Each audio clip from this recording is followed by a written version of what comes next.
आज मैं आपके लिए एक और यहाँ पे क्वेश्चन पेपर लेके आया हूँ जो कि जूनियर इंजीनियर CNW डिपार्टमेंट से जुड़ा हुआ है। और ये रायपुर डिवीज़न में ये एग्ज़ाम कंडक्ट किया गया था।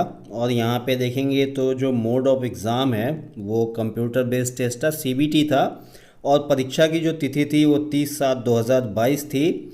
यहाँ पे ये रायपुर में लिया गया था। मैक्सिमम मार्क यहाँ पे जो था 100 था। और जो टाइम दिया गया था 10 से 12, यानी कि मैक्सिमम जो टाइम लिया गया था इस एग्ज़ाम के लिए वो 2 घंटे का समय था। तो चलिए हम इसके सवाल जवाब देख लेते हैं कि किस तरह के इसमें सवाल आए थे। और यहाँ पे सारा ये CNW से जुड़ा हुआ है। तो पहला सवाल लेते हैं, यात्री वीजी कोचिंग स्टाफ का अधिकतम व्हील गेज क्या है। जो यात्री वीजिंग कोचिंग स्टॉक होते हैं उनका अधिकतम व्हील गेज क्या है। और इसका राइट आंसर है डी, 1602 mm। बहुत ध्यान से समझिएगा इस चीज़ को, बहुत ध्यान से वीडियो को देखिएगा। दूसरा सवाल, ICF वीजी, वीजी का मतलब ब्रॉड गेज, ठीक है। ICF ब्रॉड गेज कोच के बॉडी से बॉडी की लंबाई कितनी होती है, बॉडी टू बॉडी की लंबाई कितनी होती है। और इसका राइट आंसर है सी, यहाँ पे राइट आंसर है सी, 21,337 mm। अगला सवाल देखते हैं, सवाल नंबर 3, किसी कोच की सघन सफाई किस अंतराल पे होती है। सबके यहाँ पे 4 ऑप्शन है, 3 महीने, 1 महीने, 6 महीने या फिर 8 महीने। और इसका राइट आंसर है यहाँ पे बी, 1 महीने। 1 महीने के जब 1 महीना पूरा होता है तो कोच की पूरी तरह से सफाई की जाती है। अगला सवाल देखते हैं, कोच की पानी की टंकी की सफाई के लिए अंतराल क्या है, यानी कितने टाइम पीरियड पे कोच का जो पानी वाटर टैंक है उसकी सफाई होती है। यहाँ पे जो सवाल है ऊपर हिंदी में भी है और नीचे आप देख सकते हैं इंग्लिश में भी है, what is the interval for cleaning of coach water tank.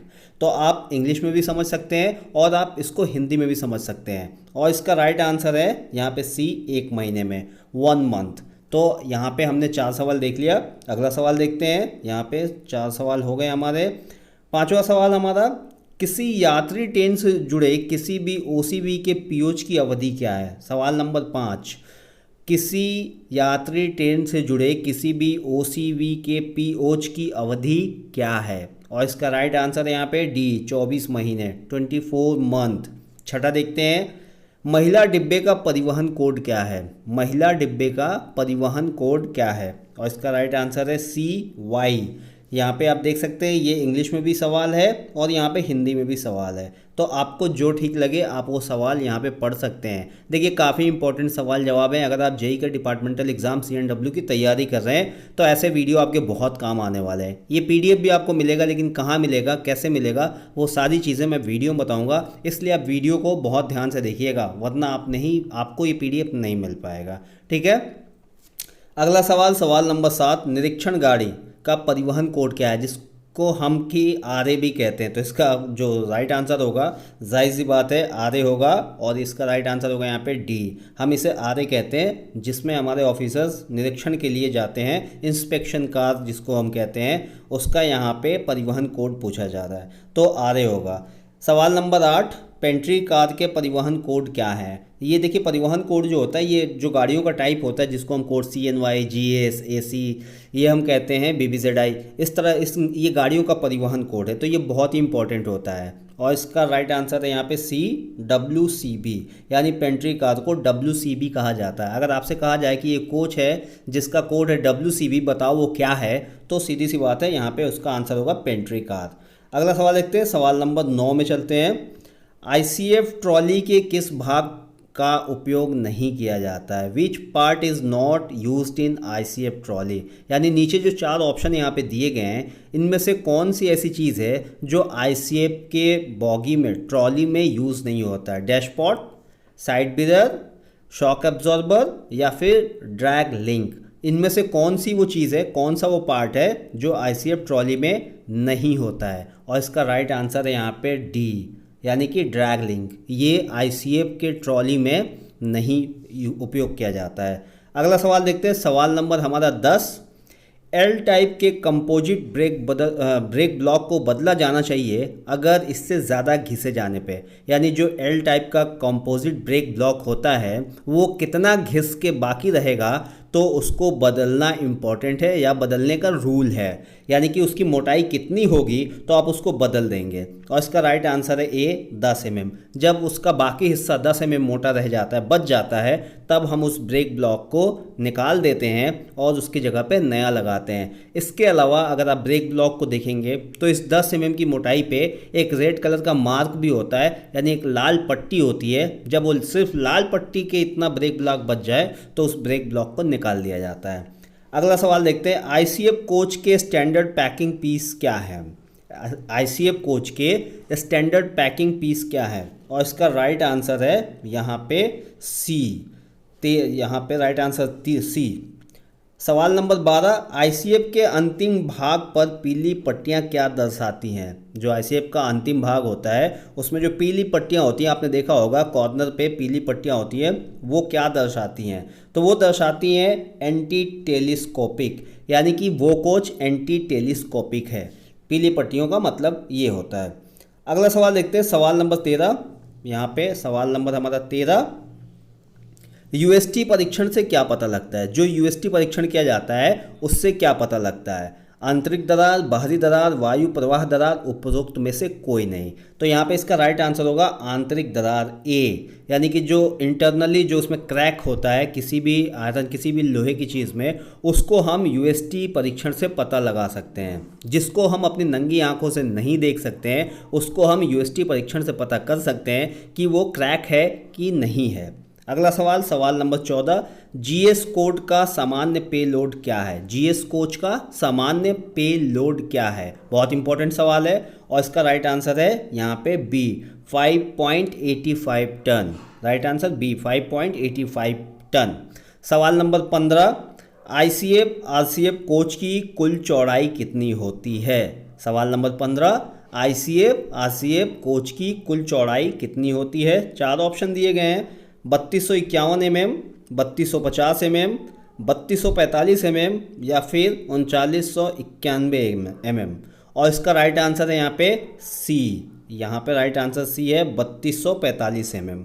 अगला सवाल देखते हैं, सवाल नंबर 16, आईसीएफ कोच में हेड स्टॉक को बदलें यदि मोटाई इससे कम है। अगर हेड स्टॉक को कब बदला जाता है, उसकी मोटाई कितनी कम हो जाती है, तो हेड स्टॉक को यहाँ पे आप बदलना इम्पॉर्टेंट होता है आईसीएफ कोच में। 2 mm, 4 ऑप्शन दिए, 2 mm, 8 mm, 4 mm या फिर 6 mm। इसका राइट आंसर है सी 4 mm। ठीक है, अगला सवाल देखते हैं, सवाल नंबर 17। हमारा सवाल नंबर 17, कोचिंग स्टॉक में उपयोग किए जाने वाले हाइड्रोलिक शॉक एब्जॉर्बर के लिए रख रखाव और मरम्मत की प्रक्रिया आरडीएसओ का कौन सा तकनीकी पैम्पलेट उपयोग किया जाता है? किस तकनीकी पैम्पलेट के बिहाफ पे यहाँ पे शॉक एब्जॉर्बर का रख रखाव और मरम्मत किया जाता है? 4 ऑप्शन दिए हैं, सी 7512, सी 7301, सी 6803, डी यहाँ पे जो ऑप्शन डी है उसमें सी 7607। और इसका राइट आंसर है यहाँ पे ऑप्शन सी, यानी सी 6803। ठीक है, अगला सवाल देखते हैं, सवाल नंबर 18। देखिए ये जो सवाल जवाब है आपको हर जगह देखने को नहीं मिलेंगे, इसलिए वीडियो को ध्यान से देखिएगा। और आपको कितने सवालों का जवाब आता है, एक एक सवाल का जवाब आप ज़रूर यहाँ पे कमेंट करके बताइएगा, ताकि मुझे भी पता चल सके कि आपको कितने इनमें से कितने सवालों का आंसर आता था। और इससे आपको भी पता चल पाएगा कि आपकी नॉलेज कहाँ तक है और आपको कितना और तैयारी करना है, कितनी और पढ़ाई करनी है। सवाल नंबर 19, IRSA 600 स्लैक एडजस्टर के लिए रख रखाव मैनुअल आरडीएसओ के तकनीकी पैम्पलेट का उपयोग किया जाता है, यानी किस तकनीकी पैम्पलेट का उपयोग किया जाता है आरडीएसओ के IRS 600 स्लैक एडजस्टर के रख रखाव के लिए? ठीक है, बहुत ही इंपॉर्टेंट सवाल है, जल्दी ये कहीं आपको मिलेगा नहीं। ठीक है, तो इसका 4 ऑप्शन है, G92, यहाँ पे देखिए G92, G97, G67 और G94। और इसका राइट आंसर है ए G92।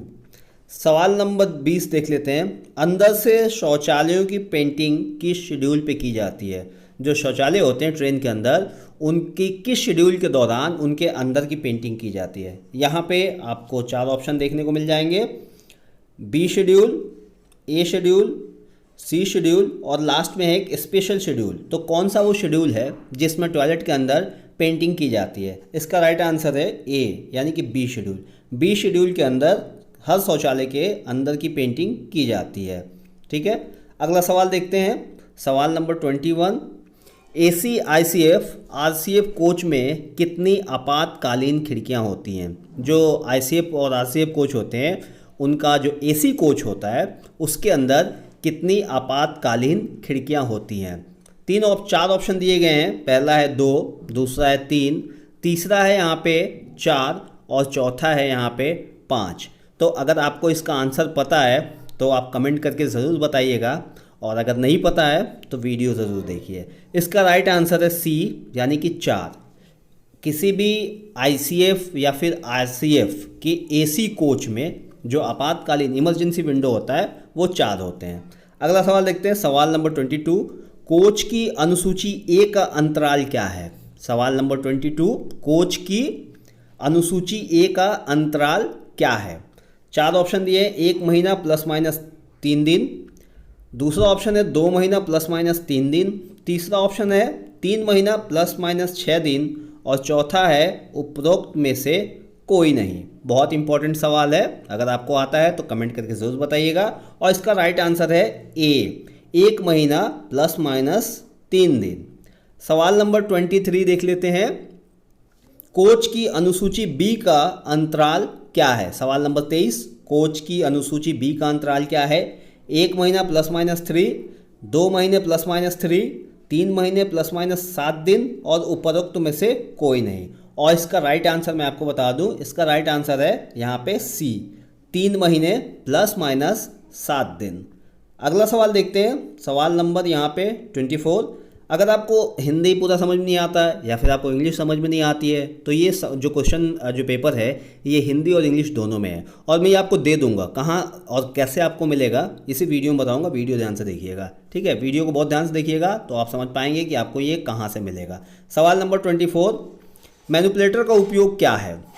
4 ऑप्शन है। रोलर बेयरिंग परीक्षण के लिए उपयोग किया जाता है, नीचे हाथ वेल्डिंग के लिए, IROच के लिए उपयोग किया जाता है, या ब्रेक रिगिंग समायोजन के लिए इसका उपयोग किया जाता है। मैनिपुलेटर का उपयोग क्या है? और इसका राइट आंसर है यहाँ पे बी, नीचे हाथ वेल्डिंग के लिए। राइट आंसर है बी, नीचे हाथ वेल्डिंग के लिए। ठीक है, सवाल नंबर 25 देख लेते हैं। देखिए, हो सकता है कि अगर इसमें से कोई आंसर गलत हो, अगर मान लीजिए कि मैंने कुछ आंसर गलत बताया हो या कोई गलत जानकारी दी हो तो कृपया कमेंट करके ज़रूर बताइएगा ताकि आगे से मैं उसको सुधार सकूं। ठीक है, इस चीज़ का बिल्कुल ध्यान रखिएगा।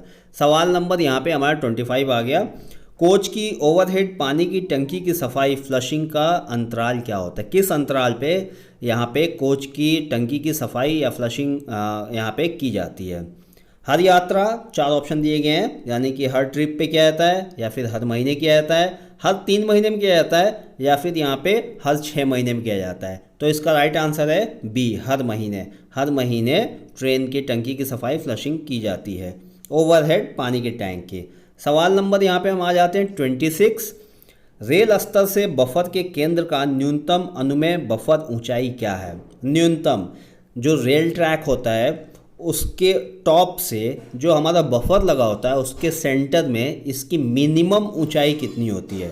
4 ऑप्शन दिए गए हैं। 1105 mm, 1145 mm, 1115 mm, 1030 mm। इसका राइट आंसर है 1030 mm।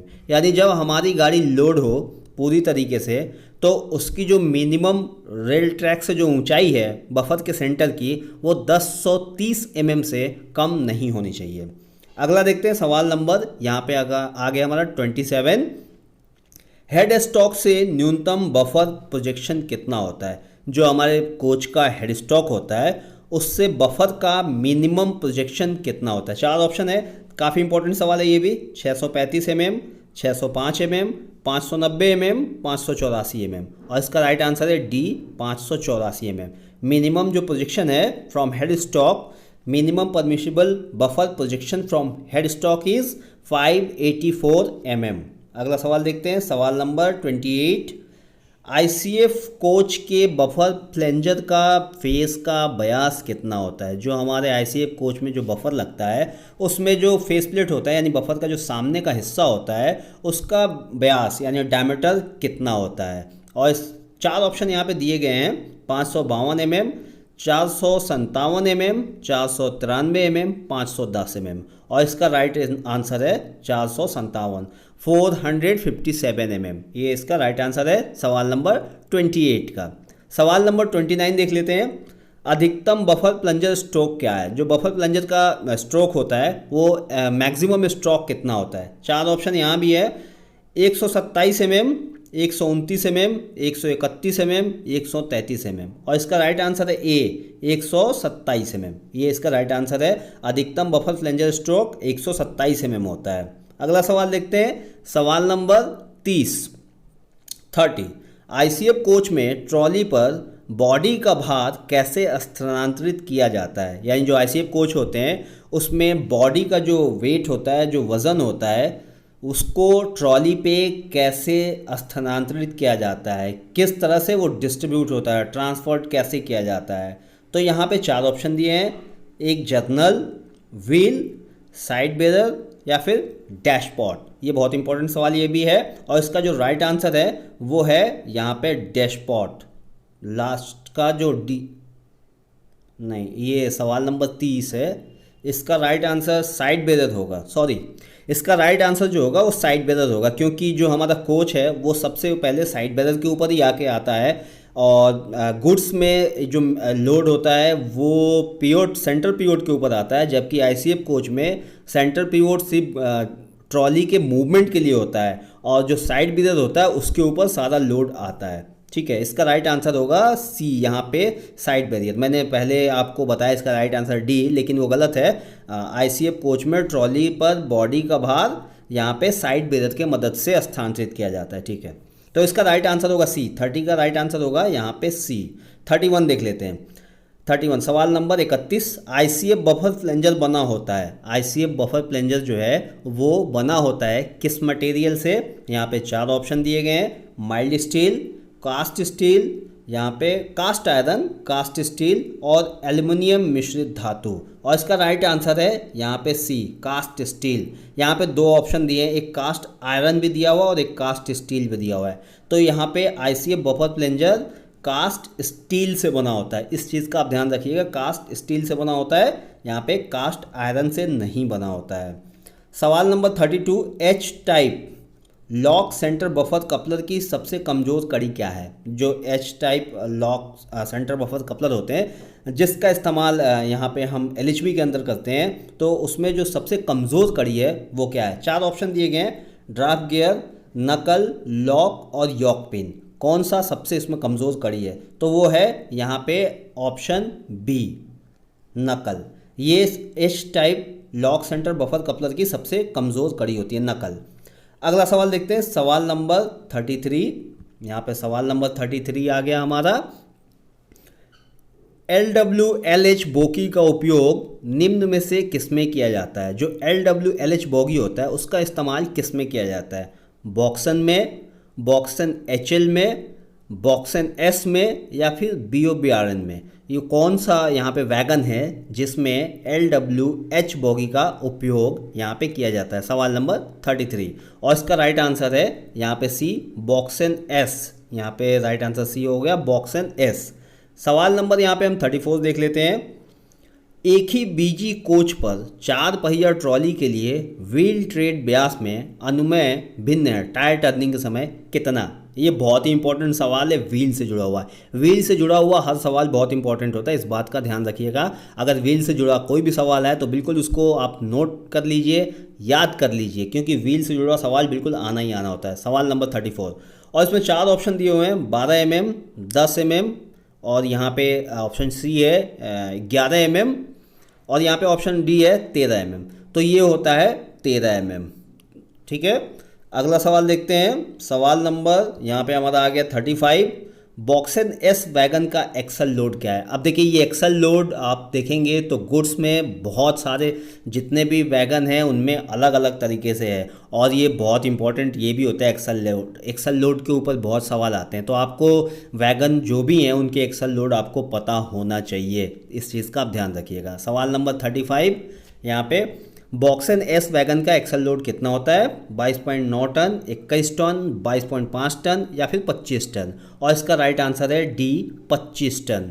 यानी बॉक्सन एस वैगन का जो एक्सल लोड है वो होता है 25 टन। सवाल नंबर यहाँ हमारा 36 आ गया, फुल सर्विस एप्लीकेशन के दौरान ब्रेक पाइप प्रेशर ड्रॉप करते हैं। जब हम फुल सर्विस एप्लीकेशन ड्राइवर करता है तो ब्रेक पाइप का प्रेशर कितना ड्रॉप किया जाता है। फुल सर्विस एप्लीकेशन के लिए कितना ब्रेक पाइप प्रेशर को ड्रॉप किया जाता है। चार ऑप्शन दिए हैं, 2.0 किलोग्राम पर सेंटीमीटर, 1.0 किलोग्राम पर सेंटीमीटर स्क्वायर, 3.0 किलोग्राम पर सेंटीमीटर स्क्वायर और 1.5 किलोग्राम पर सेंटीमीटर स्क्वायर। ये भी बहुत इंपॉर्टेंट है, अगर आप नहीं जानते तो इसको नोट कर लीजिएगा।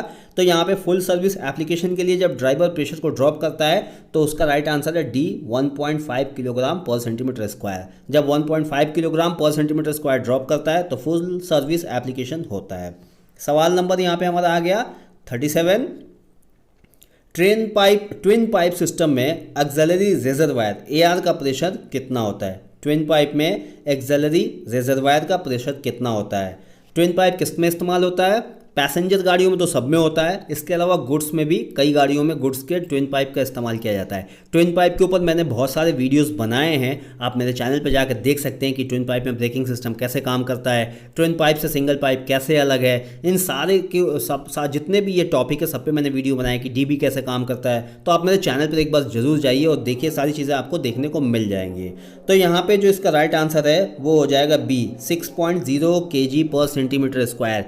क्यों? क्योंकि ट्विन पाइप में जो एआर है वो एफपी से चार्ज होता है, फीड पाइप से चार्ज होता है, और फीड पाइप का प्रेशर होता है 6.0 किलोग्राम पर सेंटीमीटर स्क्वायर। इसलिए यहाँ पे एआर का प्रेशर 6.0 किलोग्राम पर सेंटीमीटर स्क्वायर है। इसके अलावा जो एआर है वो बीपी से भी चार्ज होता है, डीबी के माध्यम से। ट्विन पाइप में एआर दो तरफ से चार्ज होता है, एक तो फीड पाइप से चार्ज होता है और दूसरा डीबी के माध्यम से भी चार्ज होता है। इसलिए ट्विन पाइप का जो रिलीजिंग टाइम है वो सिंगल पाइप के मुकाबले काफ़ी कम है, जल्दी ब्रेक रिलीज हो जाता है।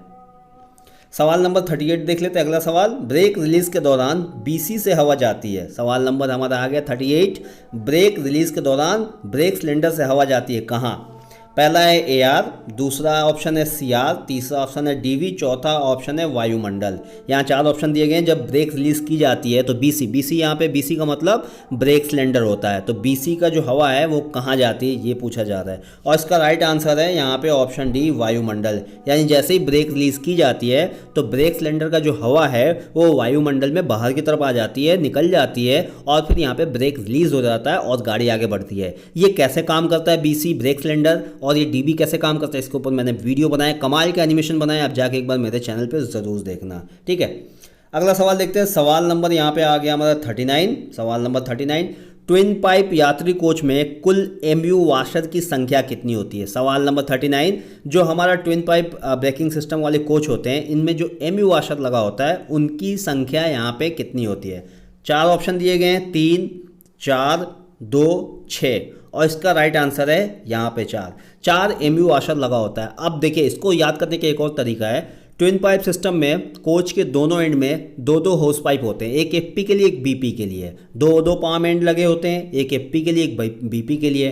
तो कुल मिला के एक कोच में 4 होस पाइप और 4 पाम लगे होते हैं, और ये जो एमयू वाशर है ये पाम में लगता है, एफपी और बीपी के पाम में लगता है। तो 4 टोटल पाम होते हैं एक कोच में। तो कुल में, जैसे मैं आपको दिखा दूं, मान लो कि ये एक कोच है तो यहाँ भी 2 होस पाइप लगे होते हैं और यहाँ भी यहाँ पे 2 होस पाइप लगे होते हैं। यहाँ पे एफपी का पाम लगा होता है, यहाँ पे बीपी का लगा होता है, यहाँ भी एफपी का लगा होता है तो यहाँ भी बीपी का लगा होता है। अब जो एमयू वाशर है ये इसी में लगता है, इन्हीं पाम के अंदर लगता है, दोनों पाम में लगता है। तो यहाँ पे 4 पाम है, तो कुल मिला के 4 एमयू वाशर भी यहाँ पे यूज़ किए जाते हैं। चलिए सवाल नंबर 40 देख लेते हैं। यहाँ पे हमारा सवाल नंबर 40 आ गया। डीवी सीधे किस पर लगा होता है, किस पे डीबी जो फिट होता है कोच के अंदर कौन से पार्ट पे होता है, एआर पे होता है, ब्रेक पाइप पे होता है, ब्रेक सिलेंडर पे होता है, या फिर common brake common pipe bracket पे होता है। काफ़ी इंपॉर्टेंट सवाल है ये भी, ब्रेकिंग सिस्टम से जुड़ा हुआ सारा सवाल इंपॉर्टेंट होता ही है, इसमें तो कोई दो राय नहीं है। तो इसका राइट आंसर है डी भी किस पे लगा होता है, इसका राइट आंसर है यहाँ पे D, common pipe bracket. Common pipe bracket के ऊपर डीबी लगता है। अब ये कॉमन पाइप ब्रैकेट क्यों बनाया गया है डीबी को लगाने के लिए? देखिए डीबी अलग अलग कंपनी की आती हैं और सबका डिज़ाइन भी अलग होता है। अगर मान लीजिए कि एक कंपनी की डीबी लगी हुई है और उसका पाइपलाइन कनेक्शन अलग होगा, अगर वो ख़राब हो जाए उसके जगह दूसरी कंपनी के जब हम डीबी लगाएंगे तो उसका पाइपलाइन कनेक्शन अलग होगा, तो फिर प्रॉब्लम हो जाएगी, पूरा पाइपलाइन चेंज करना पड़ेगा, पूरी सेटिंग बिगड़ जाएगी। तो इसके लिए एक कॉमन पाइप ब्रैकेट बनाया गया है जहाँ से कोच का पूरा जो ब्रेकिंग सिस्टम होता है उसके पाइप गए होते हैं, और ये ऐसा कॉमन पाइप ब्रैकेट होता है जिसपे किसी भी कंपनी का डीबी लग जाता है। ठीक है। सवाल नंबर 41, ए डायमेंशन किसके बीच मापा जाता है? सवाल नंबर यहाँ पे हमारा आ गया 41, जो ए डायमेंशन होता है वो किसके बीच नापा जाता है? तो यहाँ पे इसके 4 ऑप्शन दिए गए हैं।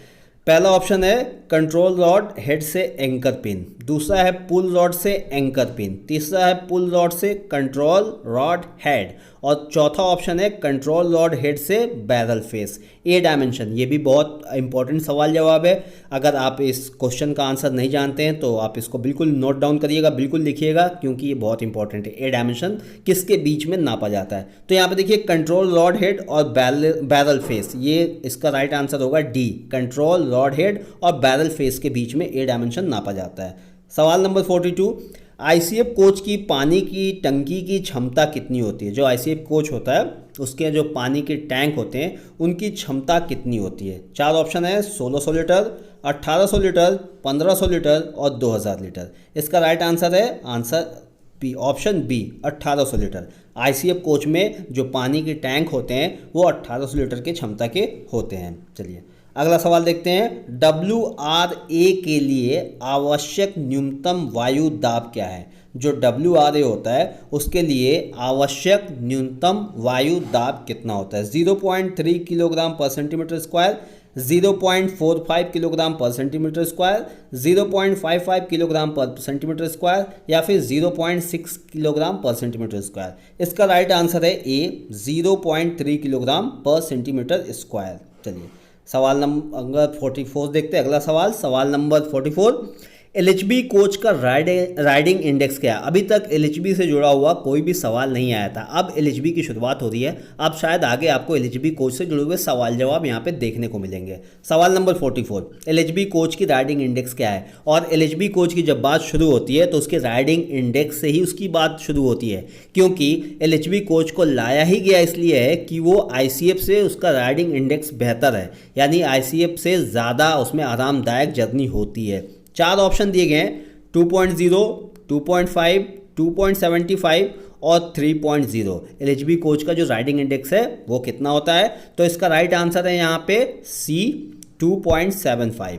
ये बहुत इंपॉर्टेंट है। अगला सवाल, सवाल नंबर 45, एलएचबी कोचों का D1 अनुरक्षण कार्यक्रम कितने समय बाद किया जाता है? जो D1 शेड्यूल कहते हैं, जो D1, D2, D3 होता है, तो जो D1 होता है वो कितने समय के बाद यहाँ पे किया जाता है? ये भी बहुत इंपॉर्टेंट है और इसका राइट आंसर हम देख लेते हैं। यहाँ पे 4 ऑप्शन दिए गए हैं, 7 ± 1 डे, 15 डेज, हर यात्रा यानी कि जब आप ट्रेन अपना एक सफ़र पूरा करके आए, या फिर यहाँ पे 30 दिन। कौन सा आपको सही लगता है कमेंट करके ज़रूर बताइएगा। और इसका राइट आंसर है सी, हर ट्रिप पे। हर ट्रिप पे D1 होता है। चलिए अगला सवाल देखते हैं। सवाल नंबर यहाँ आ गया हमारा 46। सवाल नंबर 46, एलएचबी कोचों का SS1 अनुरक्षण कार्यक्रम कितने समय के बाद किया जाता है? यानी एलएचबी कोचों का जो SS1 होता है वो कब होता है? 4 ऑप्शन यहाँ भी दिया है, 1 साल, 1.5 साल, 2 साल या फिर 3 साल। 4 ऑप्शन दिए गए हैं, 1 साल, 1.5 साल, 2 साल और यहाँ पे 3 साल। इसका राइट आंसर है बी, 1.5 यानी कि 1.5 साल। चलिए अगला सवाल देखते हैं। सवाल नंबर 47, वीजी बोगी वैगन पर एक ही एक्सल पर 4 पहिया ट्रॉली के लिए नए व्हील ट्रेड व्यास में अनुमत भिन्नता क्या है? यानी जो हमारा वीजी जो ब्रॉड गेज वैगन या फिर कोच हैं उनके एक ही एक्सल के दोनों डिस्क के बीच में दोनों डिस्क के डायमीटर के बीच में कितना साइज़ का फ़र्क होना चाहिए, और मैक्सिमम, यानी कि एक डिस्क अगर दूसरे डिस्क से बड़ा है तो ये अंतर मैक्सिमम कितना होना चाहिए। 4 ऑप्शन है, 0.45, 0.5, 0.35, 0.3। देखिए मैं आपको दिखाता हूँ। जैसे मान लीजिए कि ये एक एक्सेल है और इस एक्सेल पे एक डिस्क है और इस एक्सेल पे एक डिस्क है। इसकी अगर हम डायमीटर की बात करें तो मान लीजिए कि ये 875 है, तो ये 875 अगर नहीं है तो क्या ये 874 है तो ये चलेगा? तो ये नहीं चलेगा। 1 mm हो गया, एक है 875, एक है 874, तो ये नहीं चलेगा। इन दोनों के बीच में, दोनों के साइज़ के बीच में 0.5 mm यानी आधा mm से ज़्यादा का फ़र्क नहीं होना चाहिए। ठीक है, क्लियर? चलिए अगला सवाल देखते हैं। सवाल नंबर 48। बीजी बोगी वैगन पर एक ही वैगन में पहिए बदलते समय 4 पहिया ट्रॉली के लिए व्हील ट्रेड व्यास में अनुमेय भिन्नता कितनी होती है? और यहाँ पे इसके 4 ऑप्शन दिए गए हैं। सवाल नंबर हमारा 48, 4 ऑप्शन दिए गए हैं। पहला ऑप्शन है ए 13 mm, दूसरा है बी 25 mm, तीसरा है सी 30 mm और चौथा है डी 28 mm। इसका राइट आंसर है बी 25 mm। अगला सवाल देखते हैं। सवाल नंबर यहाँ पे हमारा 49 आ गया। बॉक्सन वैगन का टियर वजन कितना है? Tare weight of the BOXN wagon is, 4 option दिए गए हैं, 22.37 टन, 22.47 टन, 22.91 टन और 22.90 टन। काफ़ी इंपॉर्टेंट सवाल है ये भी, सवाल नंबर 49, और इसका राइट आंसर है बी 22.47 टन। अगला सवाल देखते हैं, सवाल नंबर 50, और ये आज का हमारा आखिरी सवाल है। अगले पार्ट में हम बाकी और 50 और सवाल लेंगे। आज हम 50 सवाल लेंगे। और ये सवाल नंबर 50, दुर्घटना नियमावली में ट्रेन पार्टिंग किस में आता है? और इसको यहाँ पे कुछ क्लास में बांटा जाता है और इसके 4 ऑप्शन यहाँ पे मिलेगा। J3 class. देखिए ये जो दुर्घटना नियमावली है इसमें ट्रेन पार्टिंग किस पार्ट में आता है? तो जो 4 ऑप्शन दिए गए हैं, पहला J3 क्लास, और बी है J4 क्लास, और सी है J5 क्लास, और डी है J10 क्लास। ये भी काफ़ी इम्पोर्टेंट सवाल है और इसका जो राइट आंसर है वो है सी J5 क्लास। तो ये काफ़ी इम्पोर्टेंट सवाल जवाब थे जो रायपुर डिवीज़न में एग्ज़ाम हुआ था जेई का 30/7/2022 को, उसमें पूछा गया था। और ये यहाँ पे मैकेनिकल डिपार्टमेंट के CNW का ये जेई का एग्ज़ाम था। और इसके जो अगले सवाल हैं, 50 सवाल और हैं, वो मैं अगले वीडियो में ले लूँगा और वो वीडियो आपको कल मिल जाएगी, आप उसको देख लीजिएगा। और उसी वीडियो में आपको इसका PDF का लिंक मिल जाएगा जिसको आप डाउनलोड कर सकते हैं और आप इसको प्रैक्टिस कर सकते हैं अपने घर में। आपको आंसर शीट भी मिल जाएगी और आपको ये क्वेश्चन भी मिल जाएगा। तो इस तरह से आप वीडियो को, अगर चैनल को सब्सक्राइब नहीं किया तो कर लीजिए ताकि हर नए वीडियो का नोटिफिकेशन आपको मिल सके। वीडियो देखने के लिए धन्यवाद।